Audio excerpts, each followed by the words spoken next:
It was a cold night in Vermont when a woman, once the shimmering symbol of Hollywood's golden era, lay quietly in a modest motel room. The flickering light from the television cast soft shadows on her face, a face once adored by millions. The name, Veronica Lake, had once meant allure, mystery, and glamour. But now, few would have recognized the woman who had changed Hollywood's idea of beauty forever.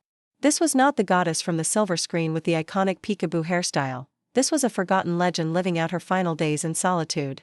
But her story, full of passion, triumph, and heartbreak, remains one of the most haunting in Hollywood history. Her story began far from the dazzling lights of Los Angeles.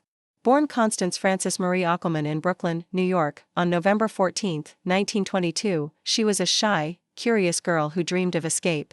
Her early life was marked by tragedy. Her father died in a shipping accident when she was just a child, and her mother remarried, moving the family from place to place.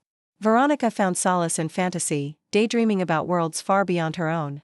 Little did she know that one day, her striking features and unique charm would captivate the entire world. In her teenage years, her mother recognized something special in her daughter, a spark, a presence that couldn't be ignored.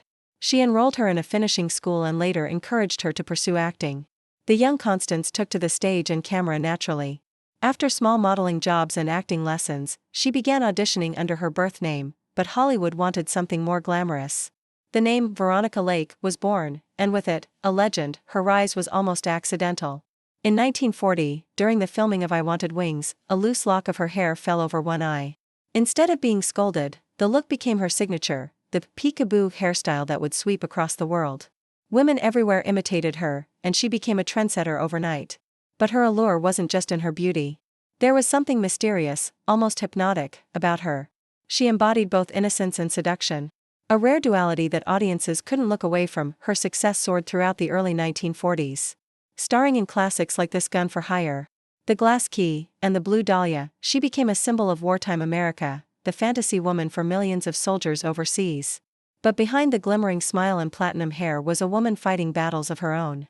Veronica was known for her independence, her refusal to conform to Hollywood's expectations.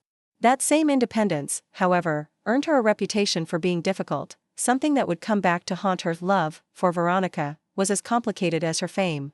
She married young, to art director John S. Detley, and together they had 2 children. But fame had a way of tearing at the seams of her personal life. The pressures of Hollywood, long shooting days, and the constant attention proved too much. Their marriage crumbled, and soon she was remarried, this time to director André de Toth. The union seemed promising at first, a pairing of 2 creative souls, but even that love couldn't withstand the storms of her growing career troubles and emotional struggles. As the war ended, so too did Veronica's dominance in Hollywood. Her hairstyle, once adored, was blamed by the military for causing accidents. Women working in factories would copy her long, loose hair and risk getting it caught in machinery. Ironically, Veronica herself cut her hair short to set a responsible example, but the new look destroyed her signature image. Audiences didn't want the change. They wanted the fantasy. By the 1950s, her star had dimmed. Roles became scarce, and her reputation, whether deserved or not, made directors hesitant to hire her. Alcohol became a constant companion, numbing the pain of a fading career. The woman once called the most beautiful face in Hollywood found herself isolated, misunderstood, and broke. She divorced again, drifted from job to job, and even worked as a waitress in a New York hotel under a different name. Patrons who recognized her were stunned, the goddess of the silver screen serving coffee at their table. But Veronica Lake was not a woman to be defined solely by tragedy. In the 1960s, she made small attempts at a comeback, appearing on talk shows and releasing her autobiography. The book was raw and honest, revealing the woman behind the image, vulnerable, witty, and heartbreakingly human. Though she never regained her stardom, her candor and humility earned her a renewed respect from those who had once dismissed her. In her later years, she lived quietly in Vermont, away from the glitz and noise of Hollywood. She battled illness, including cirrhosis of the liver, a consequence of years of drinking. Yet even in her final days, those who met her said she carried herself with grace and humor. She spoke fondly of her past, the films, the fame, and even the mistakes. "I never regretted being Veronica Lake," she once said. "I just wish she had lasted longer."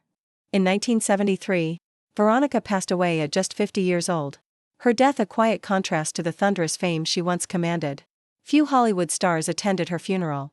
There were no flashing cameras, no crowded memorials. But for those who remembered her, for the fans who still watched her glide across the screen, her voice low and sultry, she would forever remain that mesmerizing mystery. The woman who redefined glamour, who lived fiercely, and who paid the ultimate price for being unforgettable. And as we look back on her most private photos, those rare glimpses behind the smoky eyes and soft curls, we see not just an actress, but a woman who dared to be different. A woman who captured the world's imagination, and whose story still echoes through time. Her life was a mix of light and shadow, fame and loss, beauty and sorrow. But even in her fall from grace, Veronica Lake remained an icon of resilience. She showed the world that even the brightest stars can fade, but their light never truly disappears. If you've been touched by her story, remember to like this video, share your thoughts in the comments, and subscribe for more untold stories of Hollywood's forgotten legends. Because behind every glamorous smile lies a story the world has yet to hear.